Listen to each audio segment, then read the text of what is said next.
Welcome, welcome, welcome, everyone. We are back together. DQ, TJ, Quinn Magic, a little NXT Hangover action this week. How's it going? It's good. It's good to have you back. I'm glad you came out of the woods of New York and survived. Ray did a great job filling in for you last time, but it's definitely good to have you back. This week, I have seltzer, unlike Ray did last time. I'm just hitting the Sam, so we're There good. you go. So Nestle did call me out this week and said that if I had the balls to invite and open up the Zoom meeting, so I did open it up. So we'll see. We might have some people pop in and out during the show. We might not. It might just be the two of us. We will see. Just the two. Oh, all right. That's okay. So let's start with obviously Nestle's favorite match because it wasn't a 45-minute extravaganza with Johnny Gargano and Damian Priest.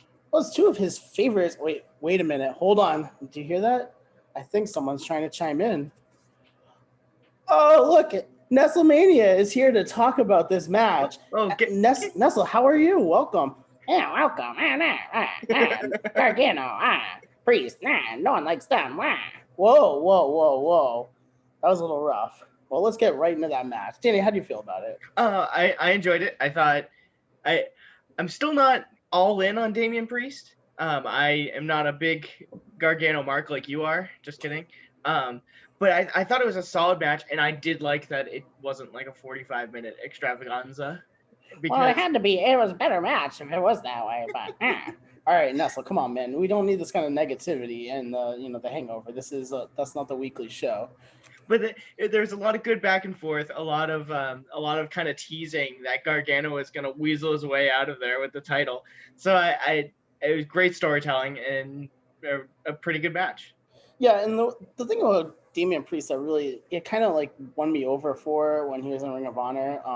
He does really well with the smaller guys, like most big guys do. Just like we talk about Baron Corbin as well with the little guys. He does really well. Yeah, Brock Lesnar is good, but Damian Priest's moveset matches the little guys more than it does the big guys. So, I mean, it kind of fit in there. And I thought Gargano, as much as I'm going to get shit for kissing his ass, but Gargano did a great job modifying himself. So he wasn't just, doing his same few things. Like, he did his moveset, but he also threw in a few other things that were really good. Well, I don't watch as much as you do because I'm still kind of on my hiatus kind of deal. But it also seems to me that Gargano's pace has gone from 90% to like 25%. He's just slows right down, and I actually really like that. Yeah, and that's what I think that's part of his like face or his heel turn is that like he's not all over the place and he's not running and he's not trying to jam in a 45-minute match into a 20-minute match. And I think it worked on this one, but overall it was a good match. I think Priest was going to win anyway, so it wasn't anything. But we talk about how like when a champion's a champion, it needs that defining victory. I think that was it for Priest. I think, him getting that over Johnny Gargano, the former champion, the former NXT champion, the face of NXT, I think it was really big for him. So obviously Gargano's a heel right now because he's one of the better heels in NXT right now. But Damian Priest, he's not a face, right? He didn't just like fall in the hot tub and become NXT face, doesn't care about heels and faces. Faces, heels faces heels and heels faces heels. All right, well, now that Nestle has chimed in. Yeah, well, hopefully, I just kind of booted him from the chat, so hopefully we don't see him for a little while, but we'll see. You want to move to the next match? Yeah, let's do it. Yeah, so this one was a little bit of a surprise. It was kind of thrown together during the triple threats to lead up to the NXT North American Championship match, but Kushida, wait a minute, hang on a second, hang on. I think we have someone else coming in trying to. Wow. What is that, JC? What? Oh, he's such a handsome young gentleman. Look at him. He's so happy to be here. JC, welcome. Oh, welcome. I don't know about Kushida. He's just kind of there. This pay-per-view didn't mean anything. Oh, yeah? Well, this one was actually had a lot of story going on to it. Dream attacked Kushida. Kushida attacked Dream. Kushida was doing his whole, like, when he debuted, he was very technical. He's very fun to watch. His matches, though, were... he was against Drew Gulak, so it matched up so well. And then he got hurt against Walter, and it sucked, and he was kind of gone. And when he came back, he was just kind of white bread. It wasn't anything special. He didn't, he wasn't like flashy, and he lost any momentum that he got from those great matches with Drew Gulak. So I thought that this was a good turn for him and something exciting, and it kind of gave him a little push. Especially because a lot of people don't like Velveteen Dream right now. So getting a victory over Dream was really good. But it also wasn't just a technical wizard guy. Like he was vicious. Like he definitely threw his MMA side into that match. And there's something about that top rope powder lock that I love. Like I don't know how he doesn't break other people's arms, but See, I mean, in my opinion, this was, pun intended, the perfect time for that match on the card, just because it was the storytelling wasn't really that far in, except for Kushida kind of showing a different side of himself. But I will say, as much as people hate the Velveteen Dream as a human being, I personally enjoyed his Doc Brown attire tonight. Just kind of playing off the Kushida, and it's funny because Kushida, other than his awesome boots that definitely tied each other, laced themselves up, that he kind of ditched the Marty McFly look just this week. So well, yeah, and then it's because he attacked him. Like he ran in and attacked the match, so he didn't have to. We didn't see his entrance gear or anything. But yeah, no, it was one of my buddies actually commented and said like this doesn't feel like a takeover. No one really has any flashy entrances or anything special going on. And it actually took me a minute to figure out that he was Doc Brown, but it was cool. I kind of like the ending of that match too because it definitely looked like the Velveteen Dream was going to win the match because he nailed the Dream Valley Driver, he nailed the Purple Rainmaker, but then he did like the most bootleg, like, oh, my arms hurt, and didn't pin. Like, come on, man, like your arm hurts, just roll over and put your arm around him. Or instead of going with your injured arm, why not drop the elbow with your not injured? Well, sometimes you do things out of habit. Like I get it, like it is what it is, but just fucking roll over and put your arm on him. Like my god. But then I mean, Kushida then countered the Dream Valley Driver and got the cover for the victory. Like, What'd you think of the post match Kushida? Is it just kind of trying to give him an edge, or was that an attempt to make him a heel? Or I think it was just to give him an edge. I think because he does have that MMA side from when he was in Japan, so he did have that to him, and so it'll be interesting to see if they break that out more. But like he was wrestling in jeans, so that was something. Like, yeah, that was different. It was a very different look. All right, let's head over to the cruiserweights. Oh wait, Nestle's back. Oh, nobody told me about this match. I didn't put my pick in. All right, enough. What do you think of this one? I didn't realize that he didn't put his pick in. No, he didn't. But so this one was kind of thrown in at the last minute. So there was that. So but these two have been feuding for a while, and I thought it was gonna be Swerve's time. And of course, like I'm gonna get shit because you're a Swerve Mark, TJ. You're a Swerve Mark.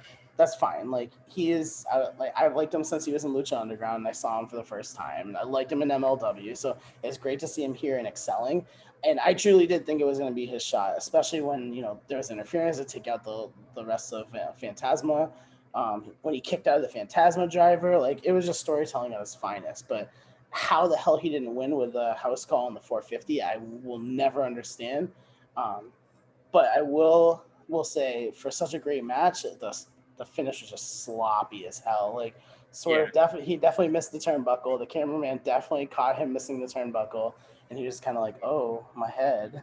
And it was funny because throughout the match, I was really impressed because it wasn't two guys that I'm used to. They're pretty much new faces for me, and I loved that match, and I was actually saying to myself, "Holy crap, is this going to be match of the night? Is this going to be match of the night?" And then the finish happened. I said, I guess not. It was still a good match though overall. I mean, I think that Santos Escobar is doing a great job showing off and being that like king of lucha and doing different things. Like he pulled out the Eddie Guerrero today. He did do his entrance was a little bit of a repeat of Andrade when he was in NXT because Andrade did the whole thing with the mariachi band. So a little bit of it, but he's trying. I think he's doing a good job, and I'm liking this whole lucha mafia thing going on here.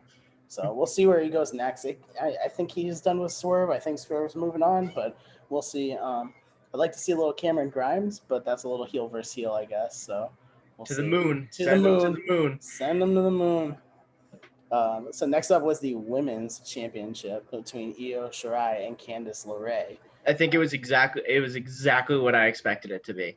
I don't think it disappointed. I don't think it was over the top great until the end, but I'm sure we will get to that at the end. So Candice definitely. So the thing about Candice LeRae in NXT so far is her dance partners haven't really been the best. So I mean, like you look at some of her like last few matches, she was with Mia Yim.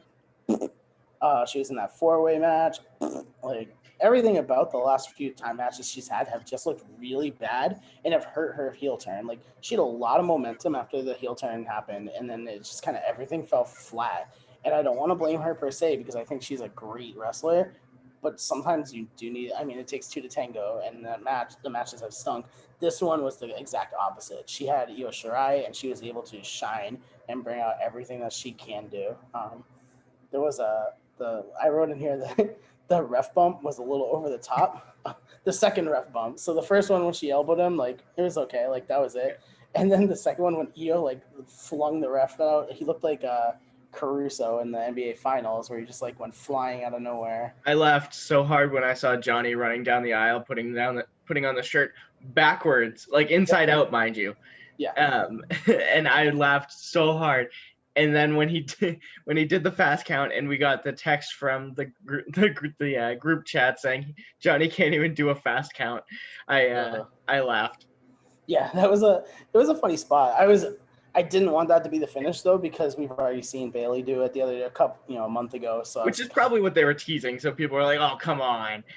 Yeah, I just liked how Wade Barrett was just like this.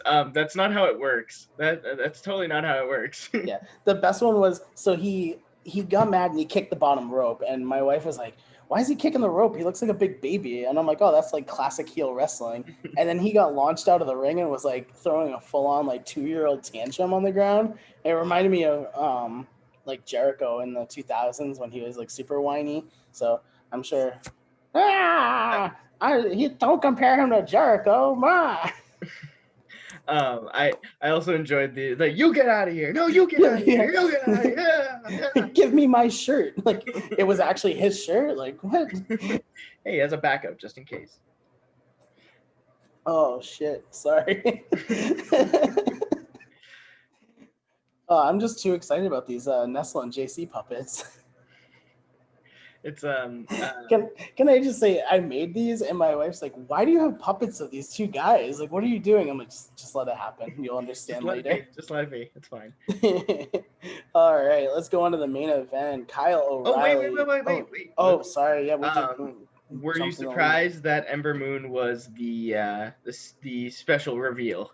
So it's kind of funny. So me and our good friend Aaron Turner were discussing it a couple weeks ago, like when this all started, and everyone's like, "Oh, it's Bo Dallas. Oh, it's Bobby Roode," and he's like, "I bet it's gonna be a women's champion," just because that's where everyone was going.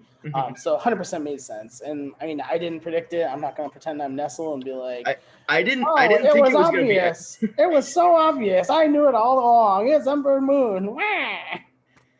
I didn't expect her because there's been a lot of talk about her being done. Yep. So I wouldn't have been surprised if she was done. But I mean, once we were talking about former champions, like there's a lot of people like Bo Dallas. I can't take him seriously anymore. Like I would not have if he came down the ramp in the main event, I would have laughed because I just cannot take him seriously as a contender anymore. Just because they've literally dragged him through the mud for how many years on the main roster, and just because he's like, "Oh, I'm a former NXT champ." No. So I think the move with Ember is perfect because she has so much to prove on NXT because she had the title for what, a month? Yeah, it wasn't long. And then adding Toni Storm to the mix too, that was a whole other. That one caught me off guard too, because I wasn't expecting that. Because especially because she was a top. I mean, she was in NXT for a little bit, but NXT UK definitely could use her too, so it could go either way. But yeah, no, I'm sorry, I didn't mean to skip over that. And then so now we'll go to the main event: Kyle O'Reilly versus Finn Balor. So the guys on the podcast this week, they said that it was very predictable. And I kind of want to go the opposite direction. Is going to this match, I really thought that Kyle O'Reilly could be like the Jinder Mahal of this one and kind of like pull out an upset. never, ever, ever compare Kyle O'Reilly to the Maharaja, aka my champion, Jinder Mahal. Oh, but like the thing is, like Kyle O'Reilly has that potential. Are you raising your hand? Do you want to talk? No, I'm just saluting my champion, Jinder Mahal. No, like you always have the chance to have that upset victory, and I thought Kyle O'Reilly would have been that one to do that because I feel like his championship run in Ring of Honor was a really decent run. He's also been out for so long, so sorry. He's been out for so long. So we haven't really seen him wrestling singles wrestling in a while. So Right. it was a good opportunity to kind of and he's a really underrated singles wrestler. I think his bread and butter is in tag team, but he really, I mean, I've watched some of his matches in Ring of Honor when you said, "Oh shit, Kyle O'Reilly's coming to WWE." I was like, well, I guess I need to check him out. So that's when I checked him out, and I really enjoyed a lot of his single stuff, especially his Adam Cole feuds. So, which which everybody thought we were gonna get after this, but I was so surprised that we were gonna get that. Like, so the whole during the pre-show, like they were showing interviews with Adam Cole, and he was just like, "I'm excited for Kyle. I'm excited for Kyle. This is Kyle's opportunity." And so like it was almost a red herring, I guess, because like they didn't really pull the trigger on it, but they kept talking about that. And then like even in the locker room when Roderick Strong and Bobby Fish are pumping him up, he was just like he's just sitting in the background. And when they were walking towards like during the big entrance, he was lurking in the background. He's just kind of like in the shadows, straight face Adam Cole. Like you would think like something was gonna happen, and we'll get to what happened in the end. But this match it delivered. It was it was my match of the night, of course. So I mean, I was very excited about it. I thought overall they told an outstanding story, and it felt like a fight. Like it felt like a big time fight, right.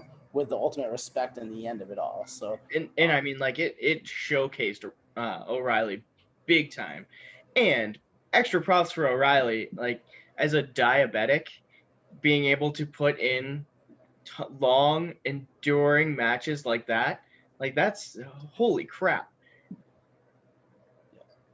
Yeah, no, it was definitely like I was very impressed. I'm trying to find the time on that match just so I can, Yeah, it was almost it was 28. So, I was gonna say it was pushing a half an hour. I knew that. Yeah, I mean it was it was too long. 20 minutes is the tops. No. 20 minutes is the tops. I think he says 30 is the tops. No, I think it's 20. I'm gonna defend him here. He says 15 to 20 minutes, except for if Bret Hart's in it. If Bret Hart's in it, they can go 2 hours. But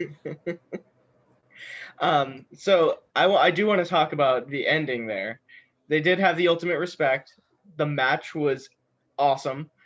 And then as our friend Nestle likes to refer to things as a wet fart, I think Ridge Holland was not just a wet fart, he was diarrhea everywhere.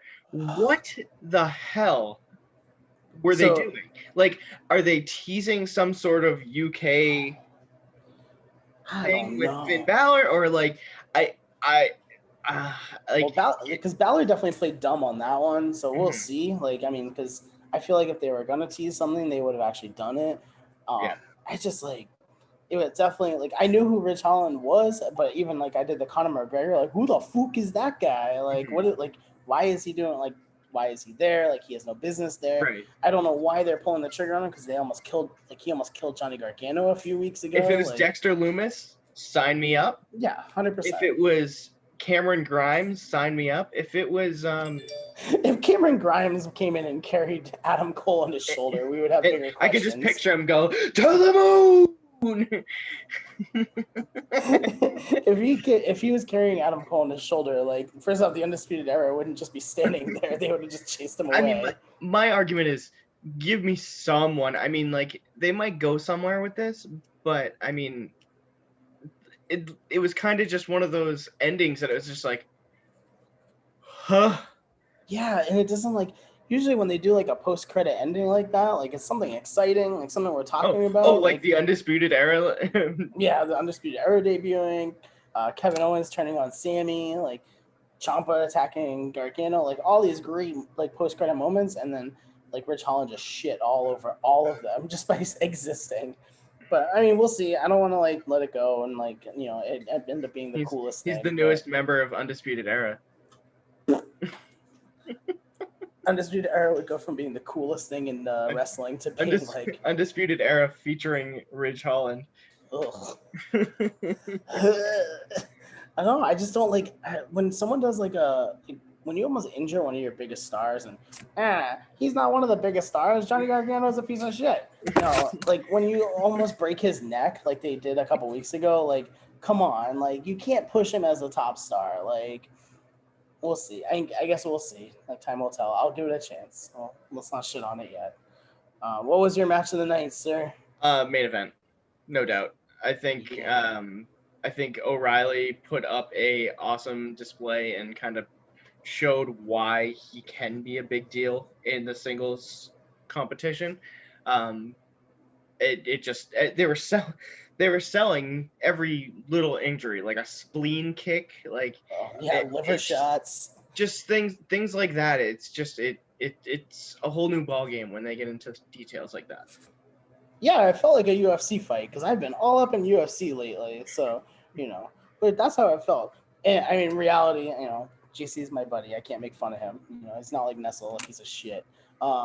So he it felt like a fight. Like it felt like a big time fight, and I really enjoyed it. So what do you think of the Capitol Wrestling Center? I was a little confused by like what was going on. So it's just the Performance Center, but they renamed it? So they gutted part of the Performance Center to put in this arena. The rumors that I have heard is that because they were planning on touring, they lost their contract with Full Sail. I don't know how true that is, but that's what I heard. As well as the WWE only has the Amway Center through October. So not sure if they're just like planning a backup or what, but it's the new Thunderdome.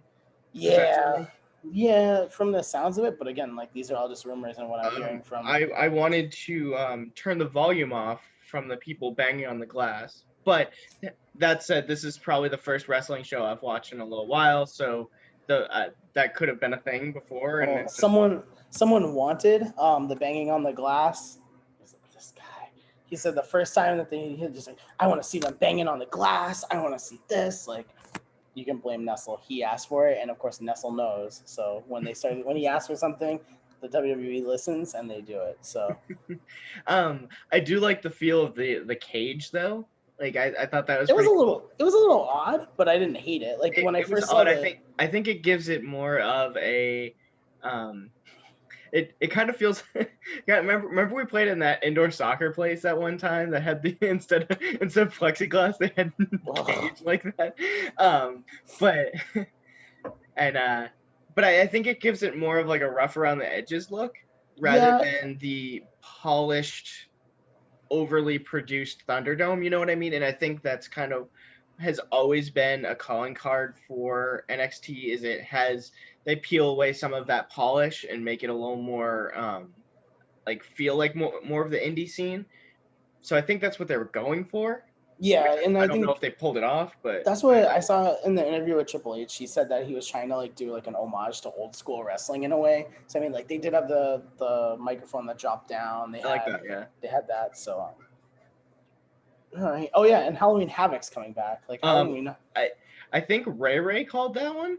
Well, I think we've all been asking for it. It was actually Dommy Feds that asked about it. He said that because he said like, you're doing a takeover in October. How can you not have that? So it is on a Wednesday night. So I don't know what AEW had going on that night, but of course AEW is probably going to answer and have like 3 Chris Jericho matches and like I'm sure the Young Bucks versus the Young Bucks clones. Oh, that was actually, I didn't write that in my notes, but when Aaron and I were talking about how sloppy the Cruiserweight match was, I said, listen, it's not a normal Cruiserweight gymnastics Young Bucks match like it normally was. They made it feel real. Right, and like when there's that gritty feel to it, I like it.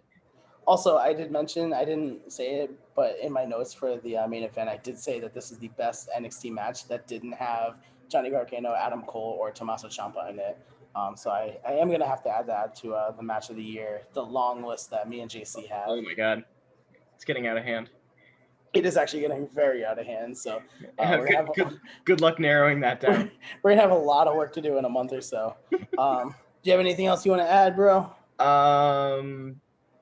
we get our there's a rumor that we're getting our second chance at WrestleMania next year, but we'll see about that. We'll see about that. I mean, like right now, our governor is letting us do whatever we want here in Florida, so I'm sure we're gonna end up having like 1 million cases in Florida by then. Probably. So we shall see. Well, shout out to Massachusetts. Yeah, shout out to Florida. So it's time to socialize the show. Jobberknocker.com is our website. It's a.com. Nestle paid for it. Thank you. You can also listen to the podcast on Anchor, iTunes, Google Play, Spotify, Stitcher, or archived on YouTube, where you are watching this right now. Facebook, Jobberknocker, Instagram, Jobberknocker. On Twitter, you can go at Jobberknocker, at JC the JK, at Nestlemania, at Ray the JK, at Billy D2411, at Joe Pollock 47, at Dommy Feds 33. I am at TJ of the JK. He is at DQ of the JK. I hope I pointed the right direction for whatever yours is. So we'll see. I don't know. I always point in the wrong direction. It happens. Danny, it was good to have you back. We will probably see you in a couple weeks at the next takeover, unless you quit watching. Halloween Havoc? Yeah, that's on a Wednesday. Like Wednesdays are hard. It's better for me. But Sundays are my early nights. Whatever. All right. It's been a pleasure, ladies and gentlemen. We will see you next time.